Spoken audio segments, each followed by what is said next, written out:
A new rivalry is born. Beyond the Pelicans getting their sixth straight win, and now separation at top of the Western Conference, you saw two teams that don't like each other battle it out. Let's break down the game, the aftermath, and the playoff atmosphere that we saw in the Smoothie King Center in a bonus episode of Locked On Pelicans. Let's go!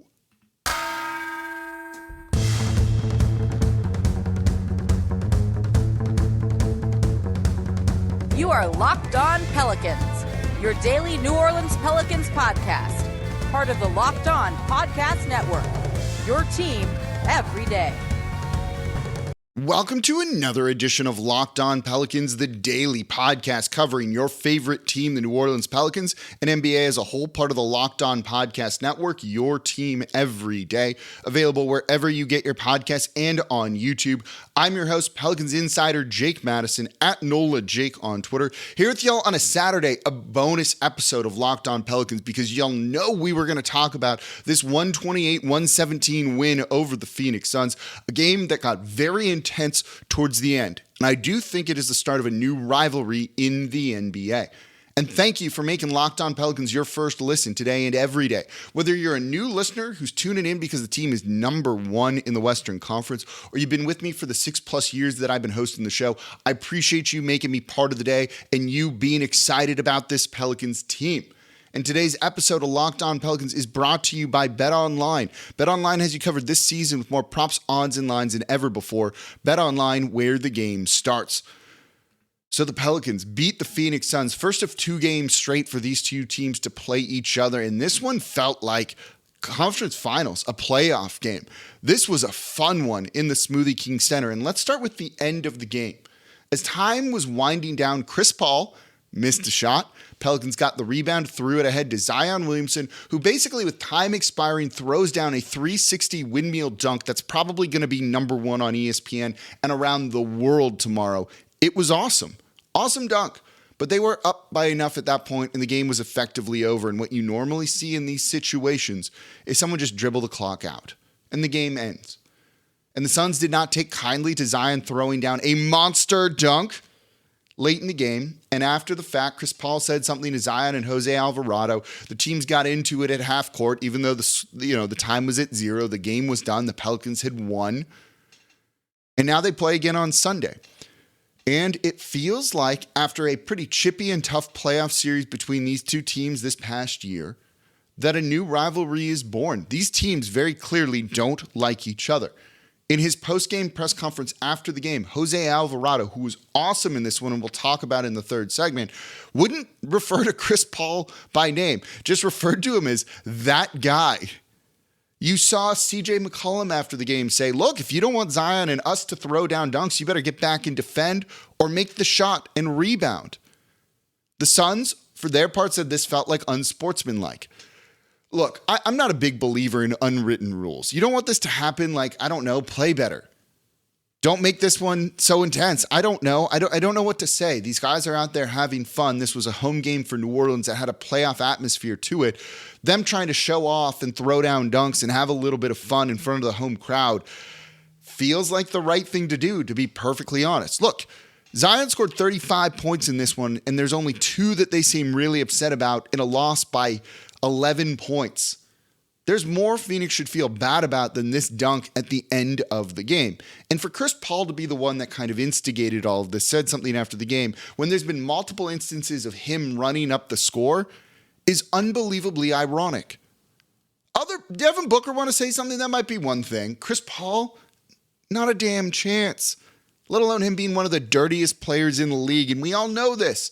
I kind of like that about him. But get over it. Play better. That's kind of the answer to this sort of thing. Now, you know that they're going to come out with a certain type of attitude, let's say, on Sunday when these two teams face off again. And I would not be shocked if someone comes in, gets an incredibly hard foul on Zion, gets a flagrant 2, gets tossed, and it's a player that doesn't matter. Do you really want to be like that, though, Suns? It was just kind of interesting. And what I love about this, though, is you don't see enough things like this. There's probably not enough bad blood in the NBA, and I kind of like that this one has that. Every Pelicans-Suns game going forward should probably be on national TV. You have star power in Devin Booker, who's player of the month. Zion, who's unstoppable and going to be in the MVP conversation. We'll talk about him in the next segment. Chris Paul kind of going for one last ride. Former New Orleans coach in Monty Williams, former assistant coach for the Phoenix Suns in Willie Green, who's now the head coach for New Orleans. There's so many stories. This game should be on TV, and this should be a rivalry. I wouldn't be shocked if these two teams face each other again in the postseason. The Suns got the better of New Orleans last year. 6 games. It was a tougher series than they would have wanted. Maybe it tired them out to lose pretty badly to the Dallas Mavericks in Game 7. But this feels like the future of the Western Conference right now. But New Orleans got the better of them in this one.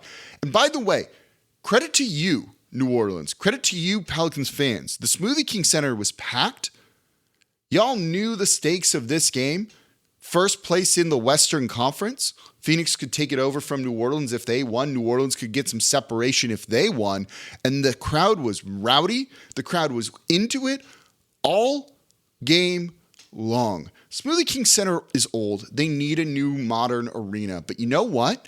No one thought about that at all in this game because the crowd was booing Chris Paul every time he touched the ball. They were into it when the refs got foul calls wrong. They were cheering their boys, the Pelicans. They absolutely knew the stakes of this game and brought it. And you could see New Orleans feed off of that energy, particularly late down the stretch. With Larry Nance Jr. being huge, we'll talk about him in the third segment. Grabbing rebounds, getting that layup at the end, Zion throwing down the dunks. They were feeding off of the energy. New Orleans, anytime someone says this isn't a basketball city, point them to this regular season game and call them on their BS. This was a playoff game, is what it felt like. If you had told me this was a game in the NBA Finals, I would have believed you. And I bet Sunday is going to feel like that. That can't happen between these two teams because they're in the Western Conference, but it's going to have that kind of atmosphere. If you don't have tickets to the game yet, get them. Get in there for 2:30. It's going to be that much fun. And these two teams don't like each other, and I absolutely dig it. But that unwritten rule stuff, BS. Play better. Get a rebound. Don't miss the shot, Chris Paul. That was a real short one he had. That led to that rebound, that led to Zion getting that dunk. Slow him down. Get upset about the other 33 points he scored, not the final 2. If those don't bother you, I don't know what to tell you. But he was unstoppable. We'll talk about Zion coming up. But credit to New Orleans. Credit to the game day ops for hitting the right buttons, knowing what kind of bits and segments to do. The t-shirt cannon right at the end was a real smart thing that got people loud. Just an overall unbelievable experience in the Smoothie King Center on Friday night. I had to get home and record the bonus episode. I wanted to be back here to talk to y'all. I'm that amped up. It was so much fun. Be there on Sunday. So let's talk about Zion Williamson coming up here next in today's episode of Locked On Pelicans. Before we do that, though, today's episode of Locked On Pelicans is brought to you by MasterClass. With MasterClass, you can learn from the world's best artists, icons, and leaders anytime, anywhere, and at your own pace. You can learn business development from Bob Iger. You can learn about leadership from Coach K, or have Steph Curry teach you shooting and ball handling. MasterClass has a much bigger selection than you realize. I thought it was a bunch of celebrities just kind of talking about their field, but there's a huge selection that involves really cool things like mixology, dog training, gardening, negotiating. The presentation is easy to navigate. The chapters are very clearly laid out, and they're broken up into small segments so you don't feel overwhelmed. A 4-hour class broken up into a bunch of little chapters, and it's easy to stop and start. There's a bookmark function that allows you to stop and pick right back up. You don't feel pressure like you have to block out hours. You can make it work on your schedule. And this is a real class. This isn't just someone talking at you. There's meaningful and thoughtful notes behind everything. It's a legitimate class. So I highly recommend you check it out. This holiday, give the perfect gift of an annual MasterClass membership. And by the way, you get one for free too. Go to masterclass.com/lockedon today. That's masterclass.com/lockedon. Terms and conditions apply. Today's episode of Locked On Pelicans is brought to you by LinkedIn Jobs. Every hire right now for your small business can feel like a high-stakes wager. You want to be 100% certain that you have access to the best qualified candidates available. That's why you have to check out LinkedIn Jobs. LinkedIn Jobs helps you find the right people for your team faster and for free. And they have simple tools like screening questions that make it easy to focus on the candidates with just the right skills and experience so you can quickly prioritize who you'd like to interview and hire. And it's why small businesses rank LinkedIn Jobs #1 in delivering quality hires versus leading competitors. So LinkedIn Jobs helps you find the qualified candidates you want to talk to faster. Post your job for free at linkedin.com/lockedonnba. That's linkedin.com/lockedonnba to post your job for free. Terms and conditions apply. And thank you for making Locked On Pelicans your first listen today and every day. We're here Monday through Friday for y'all, and a bonus episode today, Friday night, Saturday, depending on when you're listening. Monday through Friday, no one else is coming to you like this, completely free, breaking down the biggest things about this Pelicans team, the biggest stories, the in-depth play, everything you want to hear about. We're covering it here at Locked On Pelicans. Subscribe wherever you get your podcast. Tell a friend about the show. Number one thing you can do, comment down below on YouTube. Do you think this is the new rivalry in the NBA? Let me know, yes or no, in the comments down below on YouTube. So this game, Zion Williamson, y'all, he is good. I don't know what else to say. I've already done the show of whether or not he is an MVP candidate. This is the type of game. This one is going to put you on the map. You're going to see him shoot up the rankings. If someone puts out new MVP rankings over the weekend, Zion's going to be much higher. He might be as high as 2, 3 for a lot of people. He was unstoppable, as he's been for a while. They won this game, 128-117. No Brandon Ingram, no Herb Jones. Zion needed to carry this team, and guess what? He did it. 35 points on the night. His shooting numbers are ridiculous. 13 of 17, that's 76.5%. 9 of 12 went to the free throw line 12 times. 7 rebounds, 4 assists, 1 steal, no blocks, 2 turnovers, that's it, and not one single foul. This was a close game. This was a close game for the most part. He was a plus 30. Plus 30. The next closest Pelican to him was Jose Alvarado off the bench at plus 13. Then Larry Nance Jr., plus 11. Plus 30. I don't know what else I need to say other than that is an absurd number, and he carried this team. This guy needs to be in the MVP conversation. I don't necessarily say he has to win, but he needs to be in the MVP conversation. 35 points on 17 shots is ridiculous. That's over 2 points per shot attempt.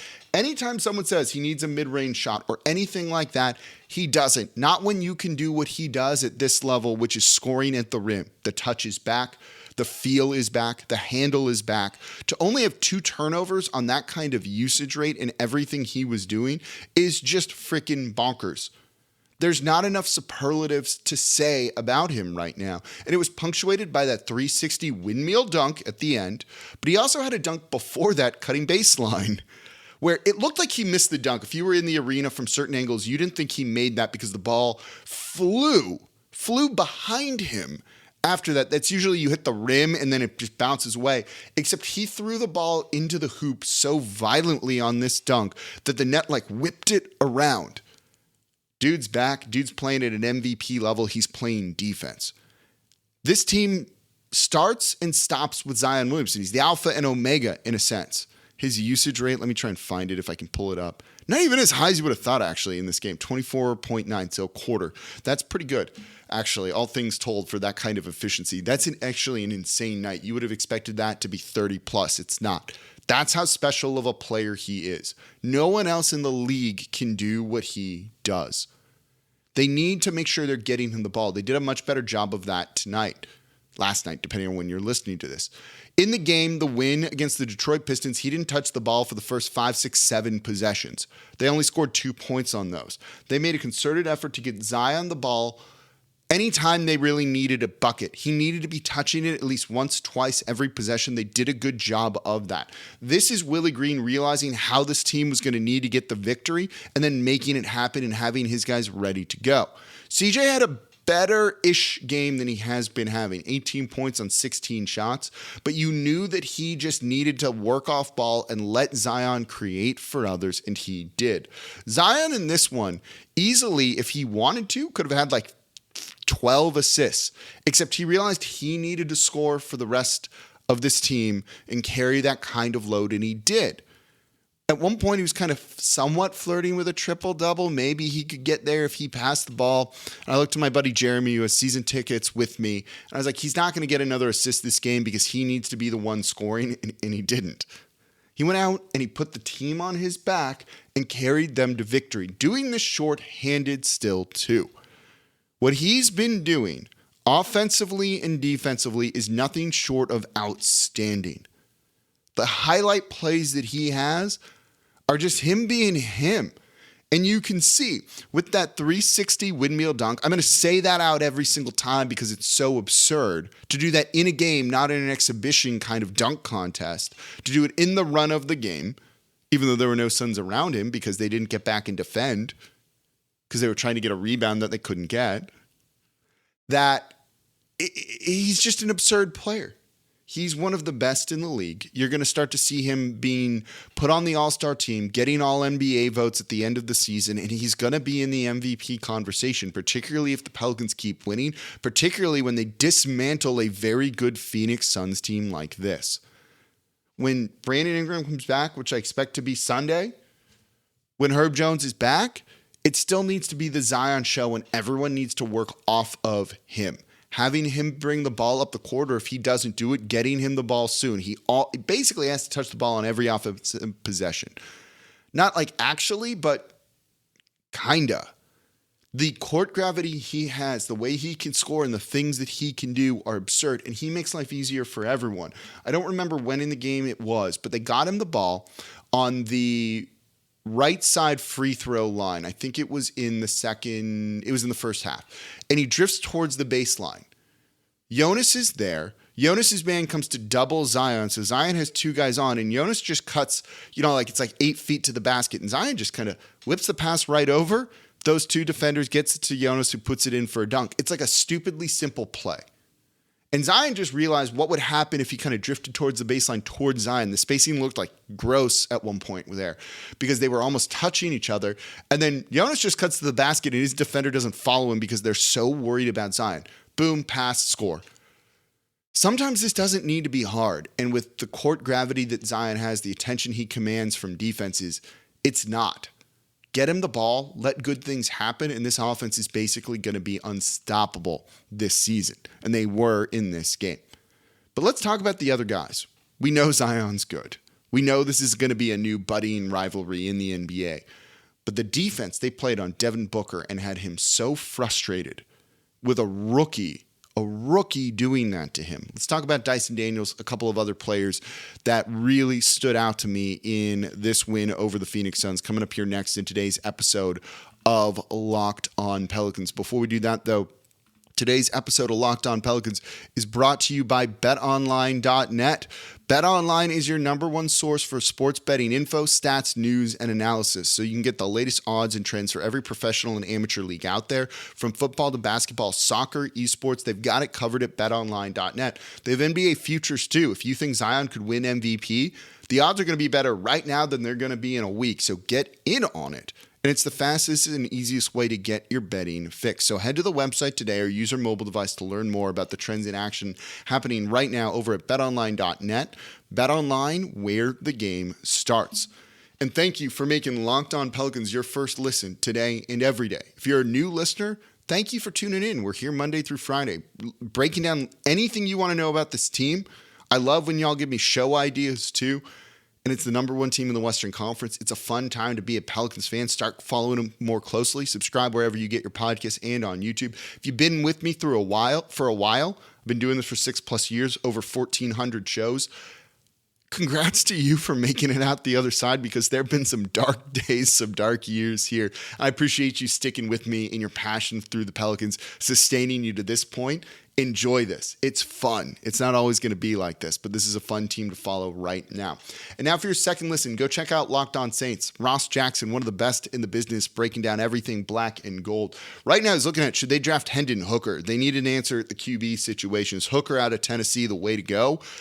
One of the more intriguing prospects to me in the draft. Go get the full rundown from Ross over at Locked On Saints. Make sure they are your second listen. And today we're going to start to wrap up the show about the Pelicans' 128-117 win over the Phoenix Suns. This game Sunday, y'all, it's going to It's going to be chippy. The Suns are going to do something. The Suns are going to do something dirty.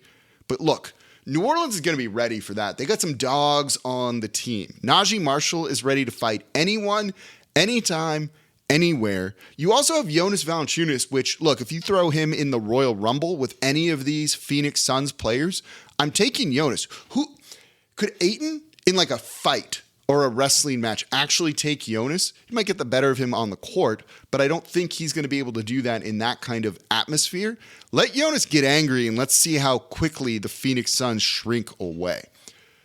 And Jonas in this one had an interesting game. 4 of 16 shooting, 12 points, 10 rebounds, a weird triple-double that you wouldn't call great. This isn't the right matchup for him. You saw that in the playoffs last season. There's times where he dominates and times when you're like, this ain't it, and it was definitely one of those games for him. Ayton just gives him trouble. Ayton was good in this one and tried his best to kind of be the best player for the Phoenix Suns. 25 points, 14 rebounds, 11 of 15 shooting for Ayton in this. If they're looking for an adjustment in this game on Sunday, it might be Billy Hernangomez. I don't know if he's actually going to fare better, but he did do a good job against Nikola Jokic. I thought you would have seen him in this one, but the Pelicans elected to go with a shorter rotation, just 9 guys, which I don't hate. But maybe look to him if Jonas is ineffective again, or Larry Nance Jr. gets in foul trouble, which he was at one point in this, though he ended up finishing okay. Something to kind of keep an eye on. How long can you go? Can you play Jonas 28 minutes again? I'm not sure. But with Zion playing the way he did, you certainly have a little bit more breathing room. And Jonas got a couple of big buckets down the stretch. And all's well that ends well, I guess. Larry Nance Jr. was great in this one. So impactful coming off the bench. 17 points, 9 rebounds as well. 5 assists. Basically cleaning up a lot of misses for New Orleans. He had 6 offensive rebounds in this one, leading to second chance opportunities. They needed that in a game that you can't waste possessions. You need to make sure you're getting those offensive boards, keeping the possession alive, getting second chance points, second chance opportunities. Key on this. Missed 3, he was able to gobble up the rebound. Missed layup from someone else, he was right there for it. Just an incredibly impactful performance from him off the bench. The Phoenix Suns are a good rebounding team. Top 5 in the league. Offensive rebounding team, I should say. They only had 8 on the night. New Orleans won that. 13-8 in terms of offensive rebounds. Really negating a big advantage that the Phoenix Suns could have had in this one. They had just 9 second chance points to 23 for the Pelicans. You love to see that. That's why I still think you need to play Jonas, because his rebounding is going to be so important. But between Larry Nance Jr. And by the way, CJ McCollum, not the best efficient shooting night, but making his presence felt on the defensive boards, getting kind of into those long rebound territories, grabbing and scooping up a couple, ending possessions. He was still impactful and made his presence felt out there on the court, even though he wasn't shooting particularly well. You have to love guys making an impact in other areas of the game if their shot isn't falling. Guy whose shot was falling, Jose Alvarado. You can't say enough superlatives about him in this one. Honestly, I would describe his performance as heroic. This is a guy that took a shot to his ribs the other game and was questionable to play. You knew he was going to play in this one. He was not going to play against that guy. We won't use the name right now here. Follow Jose's lead. He wanted to play in this. He wanted to get back into that battle that you saw him do with that guy in the postseason last year.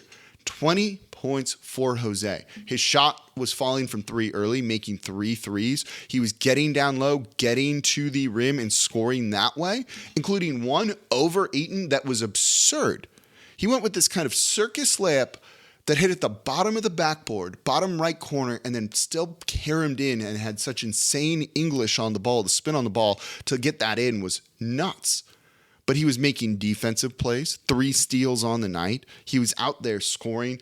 And you could see he was in pain. At one point, he hit the ground hard, and he was hurting. Then got hit on the face in the next possession. He was hurting.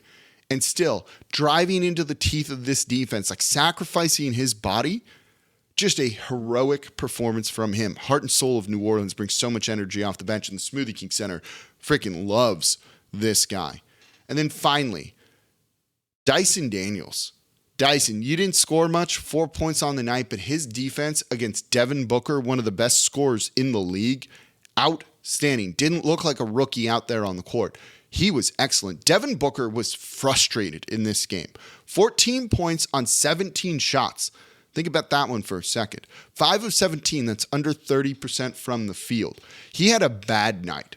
He doesn't normally have those kind of nights. This is a guy that can get 30 points in his sleep if he wanted to. And towards the end of the game, he wasn't out there on the court for the Phoenix Suns because he was so frustrated. I haven't listened to their press conference. I haven't seen Twitter. I don't know why he wasn't out there. But did Monty pull him? Did he just pull himself because he said, screw this, I'm done? He couldn't get anything going. He was yelling at the refs. I was surprised he wasn't teed up at one point. They made his life, they put him in hell. He was in jail all game because of Dyson Daniels, because of smart double teams, not always, but the majority of the time on him. Let anyone else beat them other than him, and the Phoenix Suns weren't able to do it. This was an awesome game. This is a statement win, a signature win for the New Orleans Pelicans, and a new rivalry is born, and I can't wait till Sunday. And I know the Smoothie King Center crowd, Pelicans fans, are going to bring it. It's going to feel like a finals game in there. It's going to be absolutely awesome. So thank you all so much for listening. As always, I'm your host, Jake Madison, at NolaJake on Twitter. We'll have another show Sunday night. We'll be back all rest of the week. Subscribe wherever you get your podcast. Tell a friend about the show. Leave a 5-star review with a comment and comment down below. And if you're a new listener, thank you for being here.